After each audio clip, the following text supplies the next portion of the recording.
novamente. Aleluia, vai dar tudo certo, glória a Deus. O crente fiel não perde nunca. Adolescente, tribulação, levando sempre Jesus. Não é nem pra comparar. Quando ele me manda descer lá.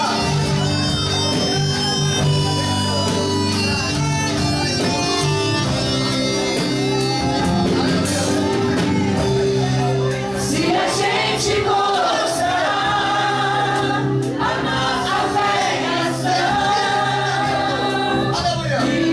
Nas coisas se vê, a prova e a evidência daquilo que se espera. Glória a Deus. e orarmos a Deus, e dar tudo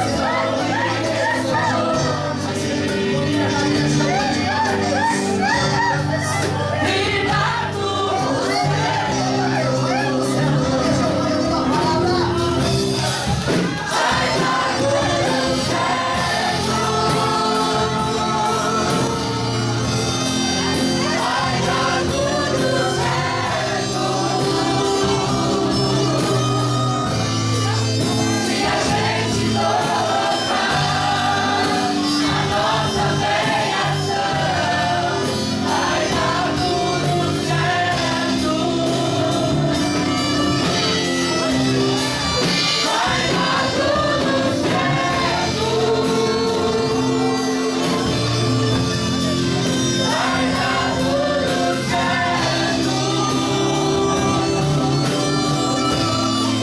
Se a gente colocar a nossa fé em ação, vai dar tudo certo. Sempre a vida não é sobre momentos bons, há tempos difíceis. A vida é mesmo assim. Mas se a gente colocar a nossa fé em ação, vai dar tudo certo. Vai dar tudo certo. Vai dar tudo certo.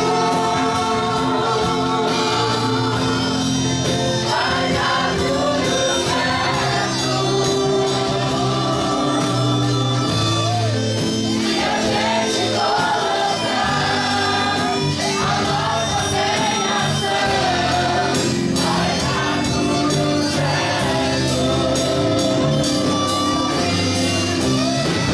Já deu tudo certo.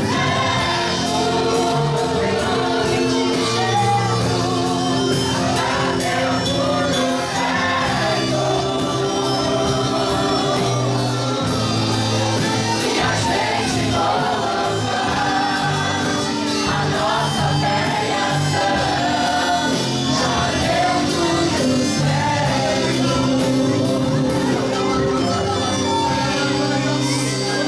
Você pode dar glórias ao nome de Jesus, pode celebrar o nome do Senhor. Para a tua Bíblia, no livro que escreve Josué, aleluia. Josué significa Deus é salvação. No capítulo 7, glória a Deus. E o versículo de número 10. Diga comigo assim: a derrota. Diga a voz profética: a derrota não é uma opção. Existem muitas situações da vida que temos que marcar alternativas. Isso chama decisões. Mas a derrota não é uma decisão. A derrota é perder a oportunidade de ter uma decisão. Por isso, nesta noite, eu quero compartilhar esta palavra aos nossos corações. A derrota não é uma opção. Diz a Bíblia, livro de Josué, o sucessor de Moisés. Coisa terrível, tremenda é ser sucessor de Moisés. A Bíblia diz que Moisés falava com Deus face a face. A Bíblia diz que Deus leva Moisés a uma intimidade de 40 dias no Sinai, onde Moisés não comeu, não bebeu. ele apenas absorveu a essência do Espírito Santo derramada sobre a vida dele. E teve momentos, encontros extraordinários com Deus. Encontros estes que, quando ele estava no Sinai, a Bíblia diz que o monte fumegava, o monte tremia, e o clangor, a expressão bíblica usa clangor da trompeta, aumentava assustadoramente. É Josué, esta personagem que agora está prostrado aqui, pensando que a vitória havia chegado ao final, pensando que a derrota era uma opção.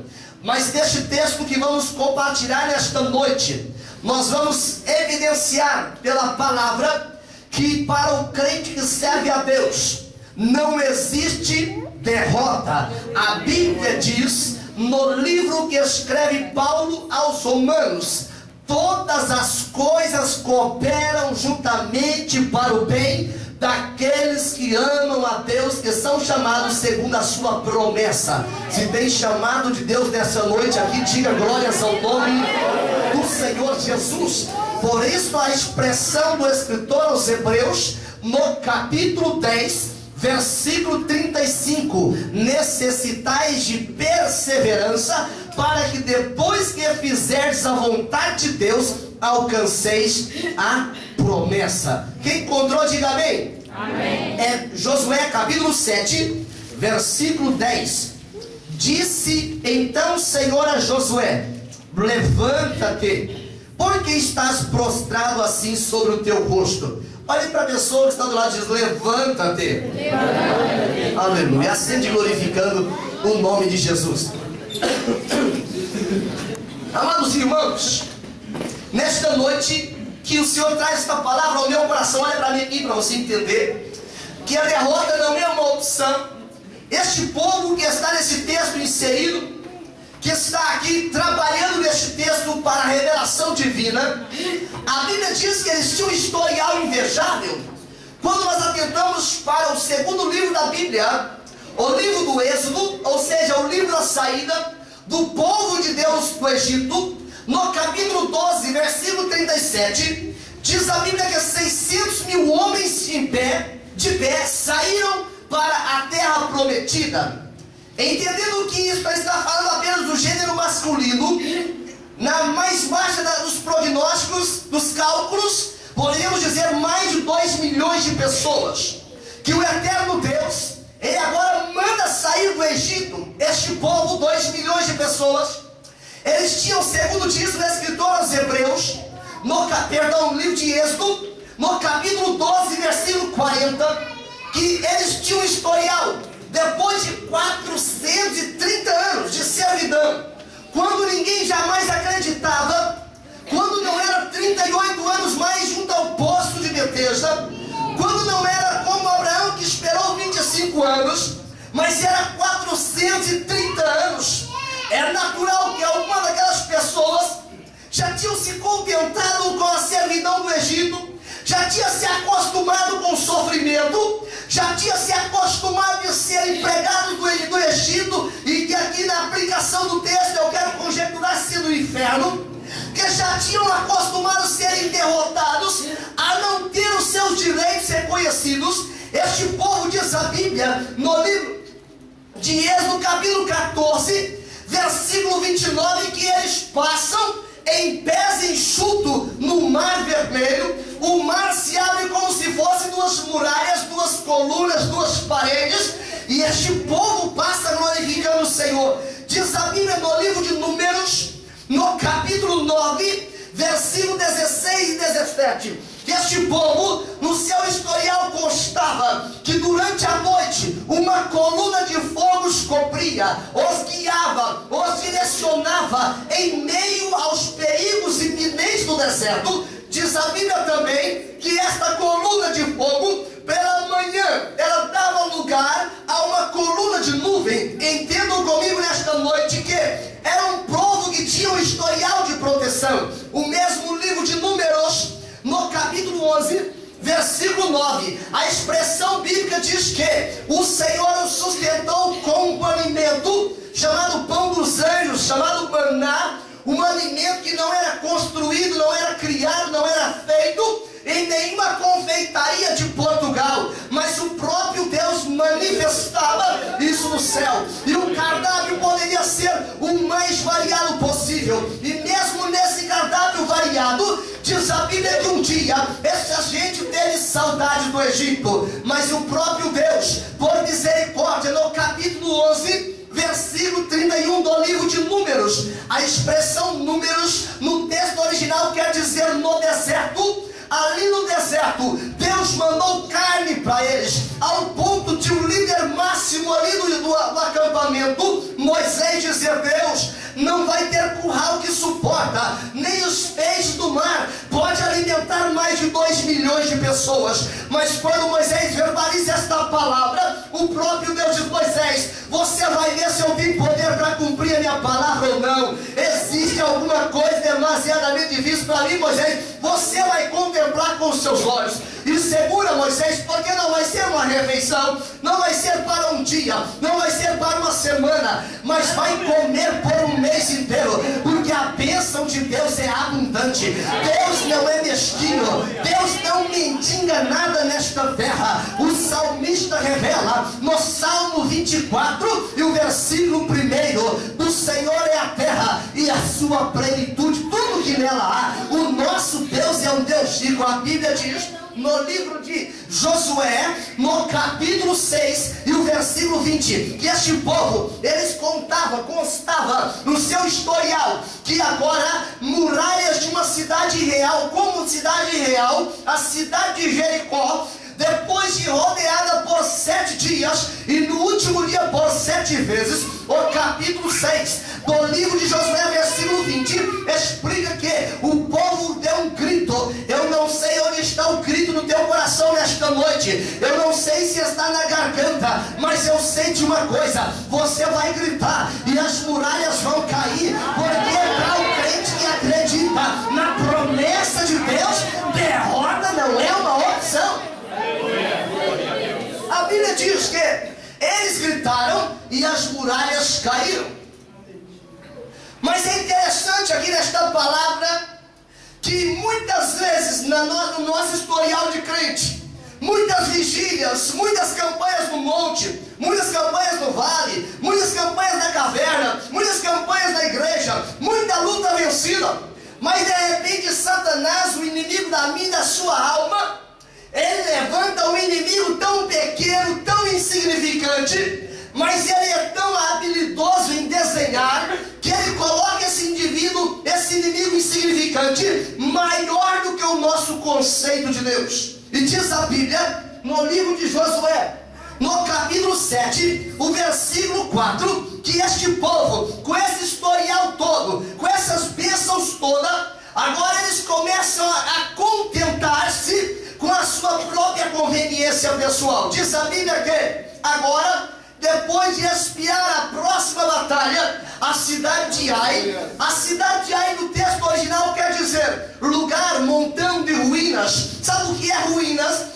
É algo que já teve uma história, é algo que já aconteceu um dia, mas o crente que espera na promessa do Senhor, ele é como Neemias: eu não posso estar alegre enquanto a minha família, enquanto a minha cidade, o lugar do sepulcro dos meus pais está em ruínas. Deus te chamou, Deus me chamou para edificar ruínas, porque ruínas não é para crente, ruínas é para ser reedificado, porque a história é reescrita por Deus quando nós acreditamos que toda vitória procede do Senhor. Amém? Aleluia. Diz a Bíblia que eles olharam e disseram: Josué, não precisamos mandar toda a gente, basta 2, 3 mil homens, a cidade é pequena. E as pequenas coisas, fala comigo, as pequenas coisas, é que tiram o crente do céu. Aleluia. Pequenas coisas, aleluia. São os pequenos erros que matam as pessoas na UTI. São os pequenos erros que cometem graves acidentes. São os pequenos erros que infectam a comida nos restaurantes. São os pequenos erros. Tem vezes que nós olhamos para a nossa luta, depois que passamos a luta, e pensamos: meu Deus, se alguém colocasse a minha luta no simulador, alguém pararia, eu mesmo pararia e dizia: Deus, não coloque essa luta não, que isso é irreal. ninguém subsiste, ninguém vence isso. Mas a Bíblia revela na primeira carta aos Coríntios, no capítulo 10, versículo 13. Fala comigo, Deus coloca o limite. Ele sabe que nós não vamos vencer se passar o limite. Coríntios 10 e 13, a primeira carta. Não vem tentação que não seja humana, e junto com a tentação Deus dá o escape, porque não permitirá que sejais tentado além daquilo que vocês podem suportar. Diz a história. Eu estava lendo um livro há alguns anos atrás, ou meses, anos atrás. Esse livro diz: não tenho fé suficiente para ser ateu. Norman Geisler. E ele conta a história de um pequeno acidente de percurso que destruiu uma missão inteira. No dia 17 de 4 de 1970, quando foi lançado aquela mega operação espacial chamada Apollo 13, uma nave tripulada por 3 pessoas, tendo um dos seus tripulantes, o quarto tripulante, permanecido em Houston. A história conta para nós que essa nave começou a sair em direção à Lua para uma pesquisa lunar no solo da Lua. Eu sou invocado com esse negócio de ciência. Desde criança eu tinha vontade de ser cientista, depois tive vontade de ser médico, e eu vou nem cientista nem médico, vai ser médico de almas, aleluia, Deus louvo a Deus, porque assim a vontade dele sempre prevalece, é a melhor vontade. E agora, quando eles estão já em direção à Lua, um dos comandantes daquela espaçonave, ele escutou um estrondo, e alguém pensou que ele estava brincando, né? Pensou: que brincadeira é esta? E ele disse: não fui eu, não estou brincando. E quando olha para a escotilha daquela espaçonave Apollo 13, a história revela que havia como se fosse uma fumaça, gases saindo. E quando eles olham para os equipamentos, o computador que gerenciava a operação, havia sinais de alerta máximo, porque um dos tanques de oxigênio, que era 4 tanques, ele havia explodido. Mas o que era terrível é que a explosão não atingiu só um tanque de oxigênio, ela atingiu o tanque 2, mas atingiu o tanque 3 também, ou tanque 1, não me lembro da história muito bem. E aquilo trouxe preocupação. E uma vez que a mistura do oxigênio e hidrogênio com o combustível é que gerava energia e gerava água, aquelas pessoas começaram a ver as suas necessidades fisiológicas principais serem bloqueadas, e começaram a bater um desespero. E a situação vai ficando pior, porque não tinham como retornar, não tinha como ir adiante. E eles começaram a pensar: como fazer agora? Não conseguiam sair da espaçonave, não conseguiam fazer absolutamente nada, enquanto a equipe dos engenheiros da NASA aqui na Terra trabalhava freneticamente para tentar solucionar o problema. E chegaram a uma solução. Precisava de fato fazer a volta em toda a órbita da Lua, em uma cápsula como se fosse um salva-vidas, voltar para a cápsula principal, porque a cápsula de reconhecimento não suportava a pressão da nossa atmosfera, e daí voltar. Aí era o problema, porque eles tinham oxigênio para apenas 2 horas, e precisavam no mínimo 4 dias para poder fazer esse ciclo. Eles começaram a refazer os cálculos, começaram a ver o que podia desligar aquela aeronave, e foram passando 4 dias angustiosos, angustiantes, até o ponto que eles retornaram com segurança à Terra. Quando ninguém mais acreditava que tudo podia dar errado, tudo estava dando errado. Se parece com a tua vida nesta noite, tudo que não podia acontecer está acontecendo, mas é justamente este lugar que Deus trabalha, porque a derrota não é uma opção para crente. O crente pode estar nascido como Jó, mas ele fala: eu sei que verei a bondade do Senhor nesta carne ainda. Jó capítulo 19, versículo 26. E quando aquela aeronave, agora espaçonave, ela desce agora no oceano, toda a gente celebra. Por quê?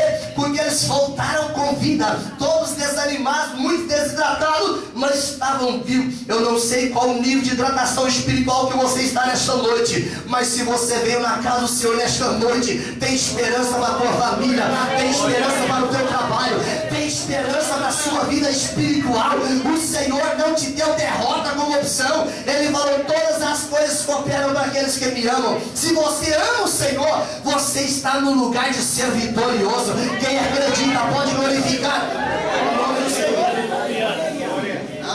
Aleluia, glória a Deus. Foram fazer os análises. O que aconteceu? Milhões de dólares jogaram fora, explodiram. É porque no dia que foram carregar o tanque número 2 de oxigênio, o cidadão que estava fazendo o transporte deixou o tanque cair por 5 centímetros. Apenas um pequeno amassadinho colocou bilhões de dólares e pessoas em risco. A Bíblia ensina isso no capítulo 42 do Salmo, ou Salmo 42, versículo 7. Fala comigo: um abismo. Chama outro abismo. No meio daquela vitória toda que já era fato concreto, lá em Jericó, Deus havia determinado um irmão chamado Acã. Ele olhou assim para a capa babilônica no meio dos destroços.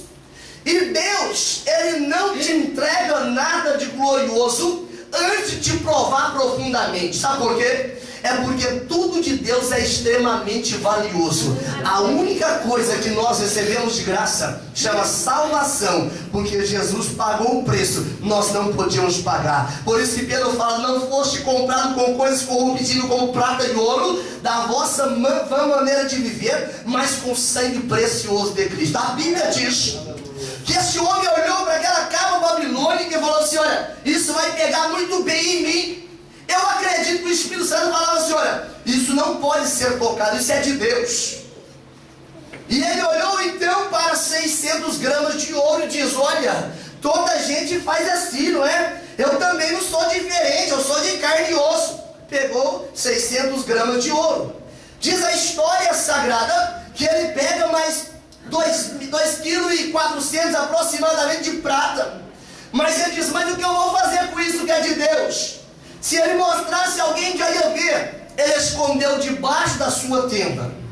Entenda comigo a palavra nesta noite. Como diz o goleiro, ele amoitou. Ele colocou debaixo de onde ninguém poderia imaginar. Mas o que ele não imaginaria é aquilo que o salmista revela no Salmo 101, versículo 6. Os olhos como chama de fogo contempla os fiéis da terra. O que levou aquele homem a ter essa atitude suicida, vou chamar assim? A Bíblia explica no livro de Tiago, capítulo 1, versículo 15. A cobiça, depois de haver concebido, ela dá à luz o pecado, e o pecado, uma vez consumado, gera a morte. Ele olhou e falou assim: isso não tem nada a ver, isso é pequeno demais. E ele usurpa aquilo que é de Deus, e ficou parecendo crente, ficou parecendo que era salvo, ficou parecendo que ia para a terra prometida. Mas uma coisa é tão gloriosa em Deus, é que a onipresença dele, ela está em toda parte. O salmista diz no Salmo 139, versículo 7: para onde me ausentarei da tua presença? Eu estou pensando em sumir, não aguento mais minha situação, vou sumir para o fim do mundo. Aí Jeová fala: eu estou no fim do mundo, aleluia. Aí você diz: a minha luta é tão terrível, eu vou sumir da Via Láctea. Ele fala: eu chamo todas as constelações por nome. Eu falo: agora é a sua hora, entra na obra. Eu vou sumir para a profundeza do mar. Ao estilo do irmão Jonas, disposição sobrando para fugir da presença do Senhor. Mas lá no vento do peixe, o Senhor fala: então Jonas, está gostando do passeio? Ai Senhor, se o Senhor me der a oportunidade pelo menos uma vez de ir na tua casa. Jonas não teve desejo de pregar, Jonas não teve desejo de profetizar, Jonas não teve desejo de que alguém reconhecesse uma vez mais o seu ministério em Gat-Hefer, não. Mas ele falou: se eu puder ir na casa do Senhor orar pela última vez, é isso que eu quero. E Jeová falou para o peixe: pode vomitar, porque para Jonas também a derrota não é ponto final. Eu tenho um plano na vida de Jonas. Irmão, crente fiel não perde nunca. Mas esse homem por nome de Acã, ele é o conjunto das nossas fraquezas. Sabe por quê? Porque muitas vezes o inimigo da minha alma, da sua alma, ele lança alguns dardos para nos fazer sentirmos, não sermos, sentirmos derrotados. A primeira arma que ele usa, ele nos faz ignorar o perigo, pensando que o diabo já não atenta tanto quanto antes, que o diabo já não é tão ardiloso quanto antes, que ele não é tão terrível quanto antes. Isaías, o profeta messiânico, ele traz uma frase que traduz essa colocação que eu estou usando. No livro de Isaías 29:15, ele verbaliza a palavra do povo, dizendo: quem é que nos vê? Quem é que me vê quando eu estou lá na balada? Ninguém me vê, eu fui com o meu amigo, com a minha amiga. Os olhos, Senhor, te vê lá. Eu quero dar só uma flertadinha aqui, só olhar por cima do ombro. Os olhos, Senhor, vê lá. Xarabacandara. Aleluia. Se Jesus está falando com você, vai dando glória a Deus. Vai celebrando, porque a derrota não é uma opção. Satanás, ele quer que nós ignoramos o perigo. Quando eu olho para a segunda carta de Coríntios, Paulo escrevendo aos Coríntios, no capítulo 2, versículo 11, ele fala assim: olha, não ignora os ardis de Satanás. Tem vídeo no YouTube falando que vai jogar o diabo para cima, dar chute, jogando no prédio, jogando não sei mais da onde. O diabo não é bobo, irmãos, aleluia. Ele é ardiloso, e significa dizer que se eu der a menor chance para ele, ele me mata, aleluia. O pecado, se sobreviver no menor resquício, sombra ou sinal, ele te mata. É por isso que Paulo, quando ele resiste sozinho, eu não consigo resistir sozinho. Paulo é tão corajoso, ele falaria uma frase que eu queria ver pregador falar, aleluia. Ele diz assim: olha, o bem que eu quero, isso não faço, mas o mal que dá sempre diante de mim, isso eu faço. Miserável homem que eu sou, quem me livrará do corpo dessa morte? Satanás falou assim: já acabei com Paulo. Mas quando Satanás pensava isso, ele escreve aquilo que está inserido em Gálatas, capítulo 2, e o versículo de número 20. Ele diz: vivo não mais eu, mas Cristo vive em mim, e o viver que agora eu vivo eu no Filho de Deus, Jesus Cristo de Nazaré. Sabe o que Paulo está fazendo? Ele reveste Cristo e fala: quero ver Satanás me acusar agora. O acusador da igreja, ele é o inimigo, arqui-inimigo de Deus,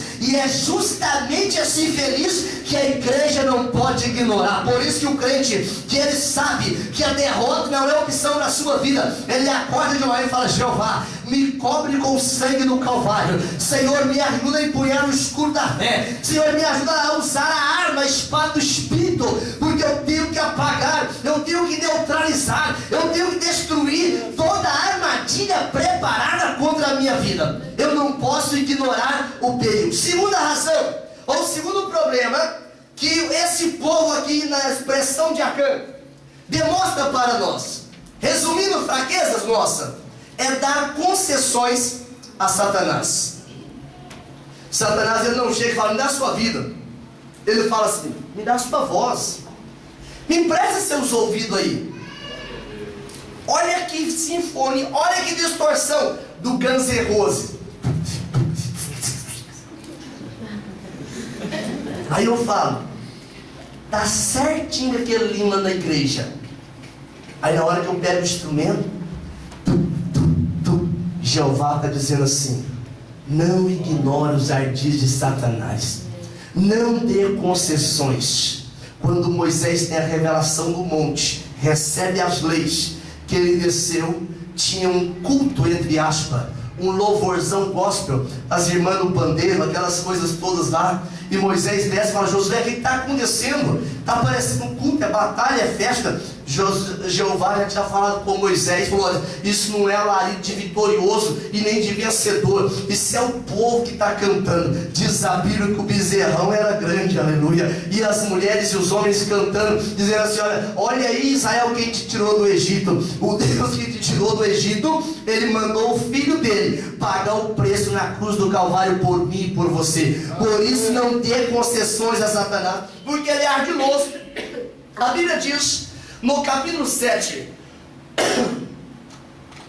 versículo 3 do livro de Josué, que Acã, ele agora esconde as armas, a capa, o ouro, a prata. E no versículo 3 diz a Bíblia que Israel, fala comigo, Israel. Foi derrotado.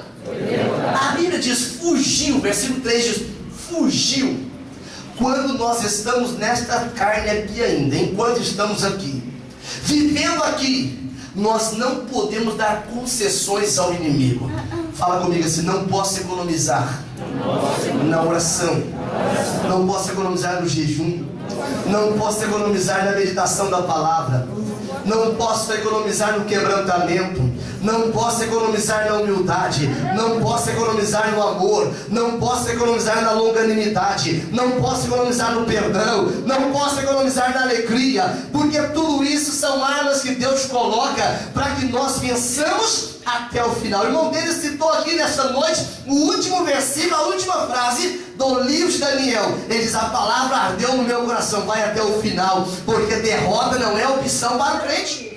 Primeiro lugar, não ignore os ardis de Satanás. Segundo lugar, por que o diabo entrou em Judas? Porque Judas deixou. Judas não nasceu para perder. Ele não nasceu para ser a figurinha carimbada. Mas ele permitiu. Isaías não disse que era Judas. Teve casos, Deus foi muito específico. Falou: é Josias, é o rei. Aleluia. Mandou pôr o nome de Emanuel, Jesus. Mas o nome de Judas, o Senhor não falou: vai ser Judas. Ele teve toda a chance do mundo, mas ele começou a se sentir imune espiritualmente. Eu profetizo, eu faço parte do ciclo íntimo, eu vou na igreja, eu vejo os milagres, sou da diretoria, aleluia. Mas Satanás não preocupa com a diretoria, Satanás não preocupa com a credencial, Satanás não preocupa com o terno e o fato, mas Satanás se preocupa quando nós sabemos que ele é o nosso inimigo e nós empunhamos a espada do Espírito e dizemos assim: pela palavra do Senhor, sai daqui em nome de Jesus Cristo, assim como Jesus fez. Jesus sabia que o diabo é inimigo, como sabe, e ele venceu ele através da palavra. Ele está escrito, e essa expressão movimentava o céu. Terceiro lugar, resumo também das nossas fraquezas. Ele procurou, Josué agora, procurou alguém para colocar a culpa. Ele perguntou assim: Senhor, por que fizeste o povo passar o Jordão? Sabe o que Josué estava querendo? Achar alguém para colocar a culpa. Quem sabe, contextualizando aqui com a nossa situação, você já falou para Deus: Deus, por que o Senhor me deixou vir para Portugal? Por que não me mandou de volta lá na, como chama? Alfândega, lá na imigração? Aí eu vou responder o que Jeová falou: a hora é de levantar, a hora é de posicionar, porque derrota não é opção para a tua vida. A tua vida é uma vida de vitória. E a Bíblia diz que Deus fala para Josué: Josué, levanta a cabeça agora. Não é hora de pôr a boca no pó, é a hora de levantar. E no versículo 12 ele revela: sabe por quê, Josué? É que tem alguém usando coisas minhas naquilo que é indevido. Como é isso, Deus? Eu quero saber de uma coisa. Manda passar as famílias. Primeiro, santifica o povo, porque debaixo da bagagem, eita maravilha, debaixo da bagagem tem anátema. A palavra anátema quer dizer consagrado ou amaldiçoado. Deus disse lá na conquista de Jericó, falou: olha, tudo que tiver lá é meu. Deus estava pedindo o que? Obediência. Diz a Bíblia, 1 Samuel capítulo 15 versículo 22, é melhor obedecer do que sacrificar. Quando essa expressão vem na palavra, o anátema, aquilo que é escondido, aquilo que Deus abomina, está escondido, impede, vou usar uma força de expressão, proíbe Deus de nos abençoar, Deus de ouvir e responder a nossa oração. Mas quando Deus dá a receita para Josué, diz: sacode a bagagem. Deus manda eu aplicar essa receita. Sacode a bagagem. Romanos capítulo 3 versículo 23, foi citado nesta manhã. Todos pecaram e destituídos estão da glória de Deus. Eu não merecia estar aqui nesta noite. Você não merecia estar aqui nesta noite. Nós só estamos aqui é porque o Senhor estendeu as mãos para a nossa vida e falou: vou te levar à terra prometida. Vem comigo, porque eu vou te levar à terra prometida. Mas Acã, ele comete uma loucura.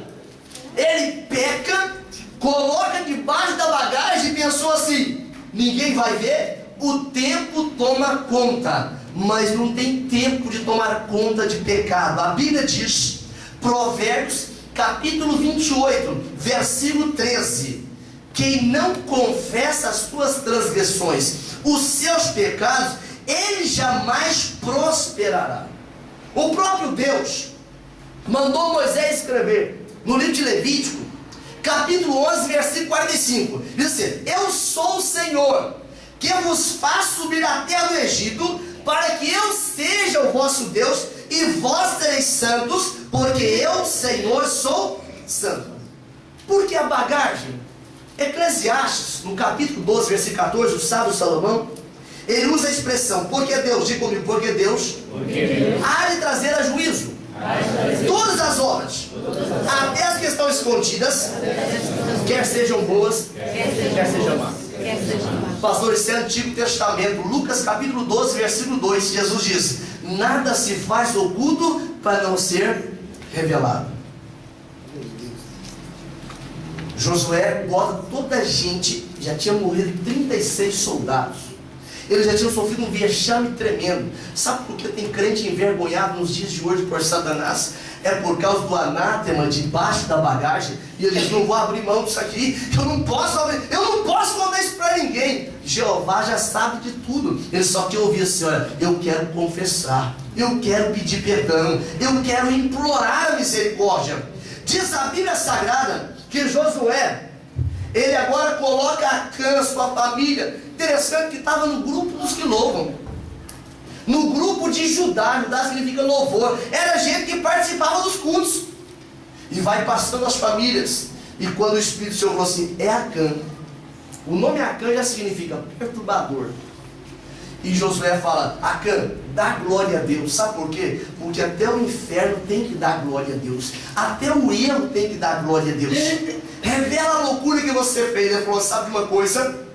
Eu vi uma capa babilônica, eu vi 600 gramas de ouro, eu vi 2,4 kg de prata. E eu falei: Jeová não vai importar com isso, vou pegar para mim. O que Deus te deu, Ele não vai permitir você usar lá fora. O que Deus te deu, Ele não vai permitir você glorificar outro Deus com D minúsculo. Porque o que Deus te deu, Ele vai pedir conta. 2 Coríntios capítulo 5 e o versículo de número 20, se eu tiver enganado, ou 10, diz que nós haveremos de prestar conta de tudo aquilo que nós fizemos através do corpo. Há um dia de prestar conta. E agora, quando Acã revela, ele é lançado no vale com a sua família. Ele foi morto. Aí você fala: pastor, será que Deus vai me matar? É você que escolhe a sentença. É eu que escolho a sentença. É eu que escolho onde vou passar a eternidade. É eu que escolho o tipo de relacionamento que eu quero com Deus. Diz a Bíblia Sagrada que depois que Josué faz a limpeza, depois que expurga o pecado, não se acostume com a vida de ser crente. Não se acostume de vir à igreja. Não se acostume com os hinos. Não se acostume com a pregação. Porque a vida que nós temos aqui na casa do Senhor é uma vida de doação. Eu estou entregando ao Senhor um culto. Culto é sacrificial. Culto é renúncia. Culto é presente. Culto é adoração.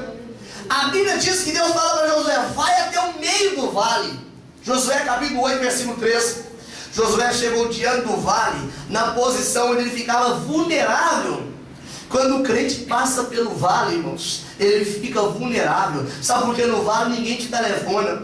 No vale ninguém oferece um emprego. No vale ninguém te manda presente. No vale ninguém te elogia. Mas o inimigo te vê e fala: meu Deus, o que vai acontecer agora? Porque ele sabe que o crente que está no meio do vale, para qualquer lado que for, está saindo do vale, amém? Entendeu? Glória a Deus. É o crente que está no meio do vale. Para qualquer lado que ele sair, irmão deles, ele está saindo do vale, aleluia. Mas o crente que está de fora, como é que só colhendo o despojo que era de Deus, a tendência é ir para o vale. Mas quem não confessa morre no vale. Josué vai lá para o meio do vale. Os soldados de Ai, o lugar de ruínas, olhou e falou assim: olha o crente lá sozinho, vai ser fácil. O que ele não imaginava é que a Bíblia tem um versículo, no Salmo 34, versículo 7. O anjo do Senhor acampa ao redor daqueles que o temem e os livra. Fala comigo: vale. É lugar de vitória. Josué foi à noite para potencializar a revelação. Ele foi à noite para o meio do vale. O salmista revela no Salmo 30, versículo 5, parte final. O choro, fala comigo, o choro pode até durar uma noite, mas a alegria, ela vem pelo amanhecer. Ele vai para o vale, não vai para dar espetáculo, porque no vale é lugar de humilhação. E diz o irmão Tiago, meu irmão de Jesus, capítulo 4, versículo 10: humilhai-vos debaixo da potente mão do Senhor, porque Ele, fala comigo, Ele vos exaltará. Diz a Bíblia, para mim concluir aqui nesta noite, que eles decidiram, fala comigo, eles decidiram que a vitória era a única opção. Dessa noite você acreditaria que a vitória é a sua única solução? Qual o nome do inimigo que está te afligindo? Qual o nome das ruínas que estão parando diante de você? A Bíblia diz que no capítulo 8 de Josué, versículo 2 e o 27, que quando eles confessam o anátema, quando é a revelação do anátema, Deus está dizendo para Josué: o que impede é o anátema, o que impede é a cava babilônica, o que impede é os prazeres imediatos deste mundo. Mas quando eles aniquila, expurga o pecado, diz a Bíblia que agora não dava para ter concessões, agora não dava para ignorar o perigo, agora não adiantava botar a culpa em ninguém. A vitória agora estava pronta, porque eles haviam sacudido a bagagem e decidiram que a vitória era a única opção. Sabe por que eu disse que não pode ter concessões? É porque tem crente que fala assim: isso é só uma lutinha, isso é um tiro de letra. Satanás nunca entra em uma batalha para poder perder. Por isso que o crente também não pode ter a outra atitude diferente. Ele precisa entrar para vencer, porque o Senhor venceu e Ele vai na nossa frente para que nós possamos vencer também. A Bíblia diz que Ele tem prazer na obediência. No livro de Deuteronômio, no capítulo 28, versículo 7, a Bíblia diz que é para o obediente. O inimigo dele, ou plural, os inimigos dele vai fugir por 7 caminhos. O que eu quero dizer com isso? É que por mais que esteja no problema, as ruínas sejam de dúvidas, de incerteza, de angústia, de tribulação, de toda sorte de problemas, ai não é o lugar de você morar. Ai é lugar de ruínas. O Senhor nos chamou para ir para Jerusalém. Fala comigo, Jerusalém é a terra prometida. Se eu respondesse por Deus a pergunta de Josué: por que me fizeste atravessar o Jordão? Eu diria: Josué, é porque o Jordão não é o final. O final é na terra prometida. Diz a Bíblia que no capítulo 3, versículo 12 do livro do Apocalipse, ele diz: ao vencedor eu farei coluna no santuário do meu Deus. Ao vencedor eu escreverei sobre ele o nome do meu Deus. Ao vencedor eu escreverei sobre ele o nome da cidade do meu Deus. Ao vencedor eu escreverei sobre ele o meu novo nome. Sabe o que isso quer dizer? É que a sua luta, ela está chegando ao final. A derrota não é a opção. Não é dizer assim: por que o Senhor me fez atravessar o Jordão, o Atlântico, o Índico? O Senhor diz para você: é porque você não sobreviveria lá. Eu te trouxe para o meio do vale, porque do meio do vale você só sai para uma decisão, você só sai para a vitória, só sai para uma opção, a vitória. O vale, fala comigo, o vale, lugar de adversidade, mas o vale é lugar de possibilidade. Fala comigo, o vale é lugar de problema, mas o vale é lugar de resposta. O vale é lugar de conflito, mas o vale é lugar de vitória, amém? Fiquemos de pé em nome de Jesus Cristo, porque eu quero orar por você nesta noite, que precisa desta força.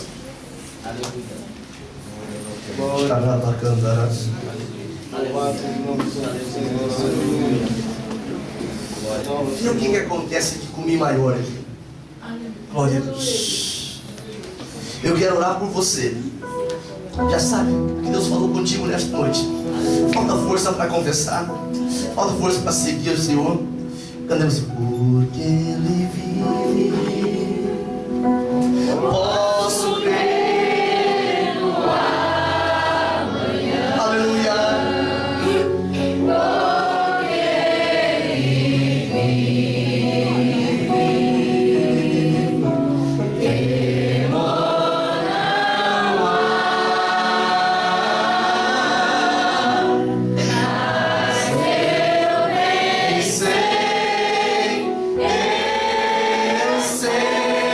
Você nesta noite tem que sacudir a bagagem de ressentimento e tristeza, de fracasso.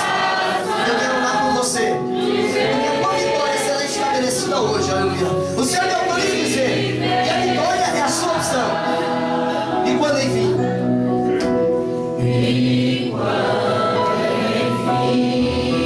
aquela hora mais difícil da vida do homem,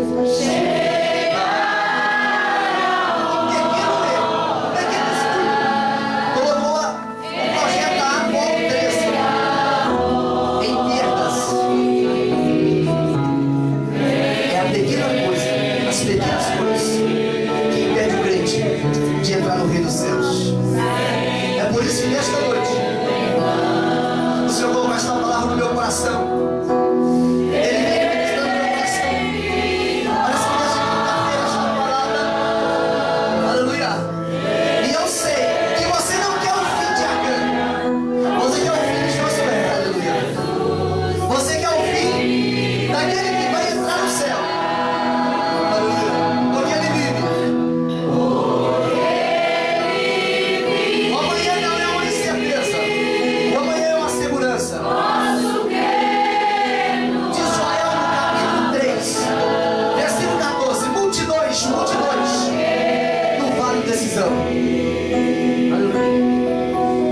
Você em relacionamento, você fala, loucura, não consigo escapar, isso é terrível.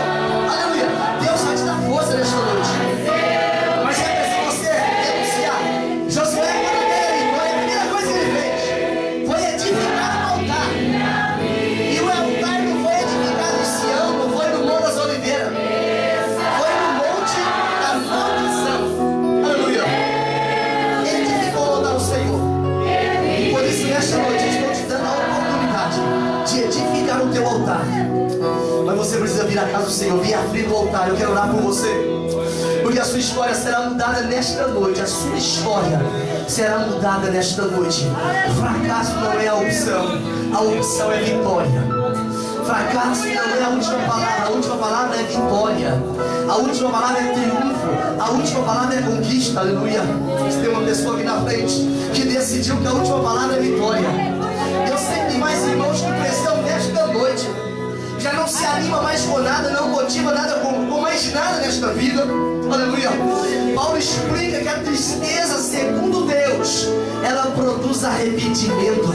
A única forma de vir arrependimento na tua vida, Deus ministrou isso ao meu coração agora, é colocar essa tristeza, para você reconhecer que a última palavra, ela vem de Deus. É a tua noite, é a tua noite. Eu vou esperar mais um minuto apenas, aleluia. Porque eu quero orar, porque é a tua vitória. É a sua vitória que Deus está colocando aqui nesta noite, diante do altar. Vem edificar o altar. Não é só mais duas pessoas que estão aqui à frente, que precisam nesta noite de sacudir a bagagem do ressentimento, da tristeza, da angústia, do pecado. Aleluia. Você fala, pastor, o povo vai pensar de mim o quê? Não importa o que o povo pensa, o importante é o que Deus tem de consideração. O importante é o que Jeová olha e fala assim: está ali, eu vou te ajudar. Há uma garantia, o Espírito intercede por nós com gemidos inexprimíveis. Aleluia. Você só está aqui nesta noite, resultado da oração de alguém que não ignorou os ardis de Satanás, não deu concessões.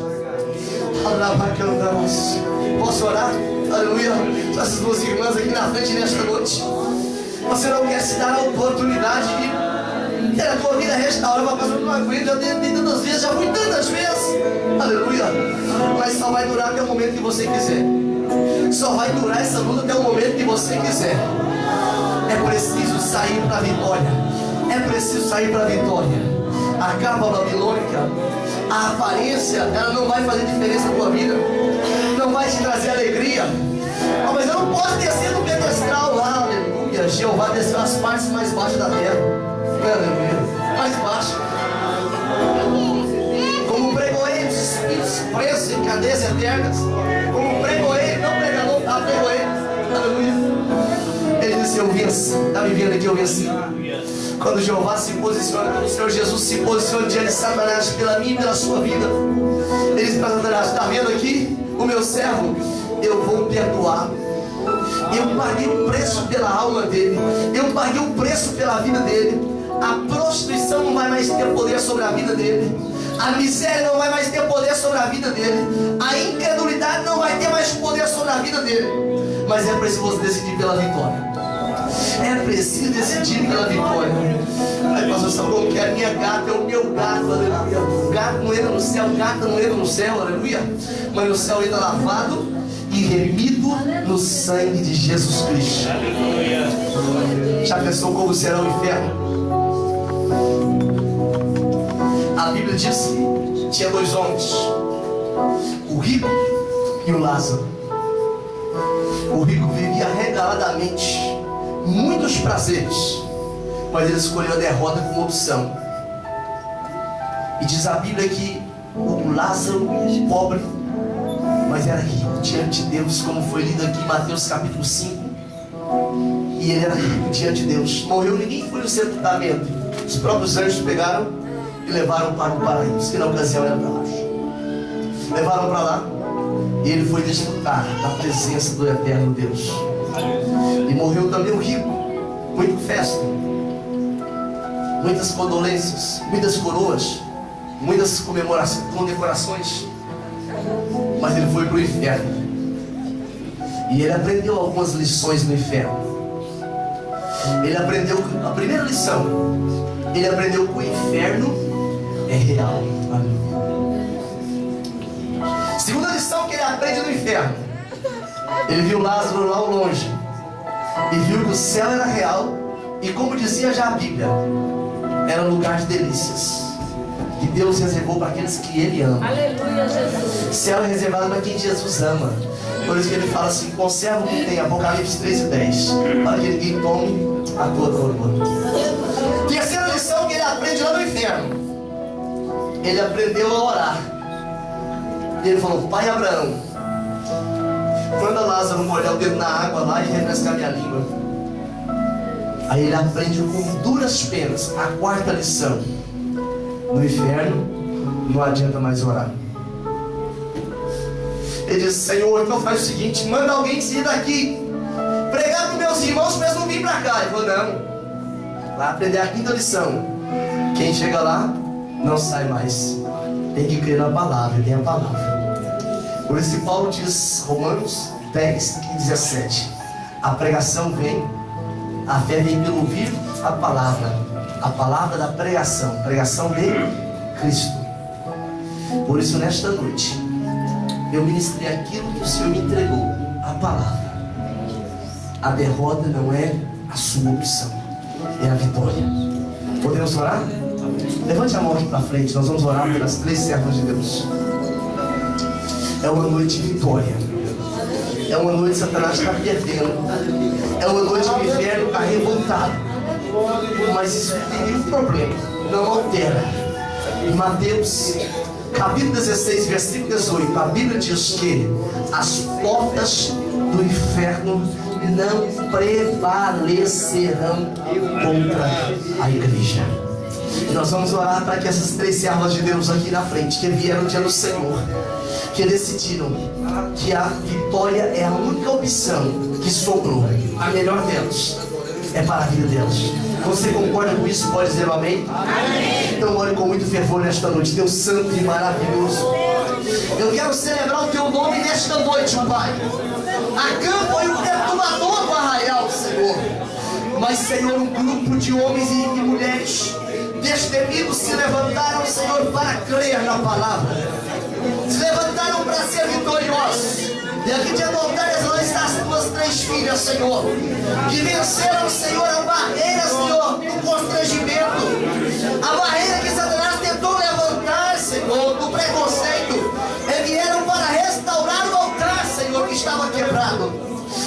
Santo, nesta noite te peço, usa elas de forma grande.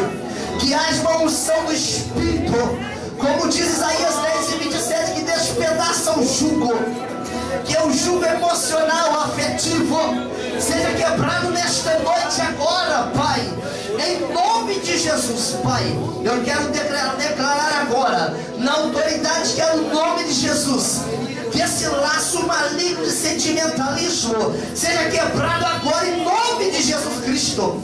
Que o vício venha desaparecer agora em nome de Jesus Cristo, para que os céus possam celebrar a vitória da tua palavra nesta noite. É o que nós oramos em nome de Jesus. Amém. Pode sentar, vitoriosos.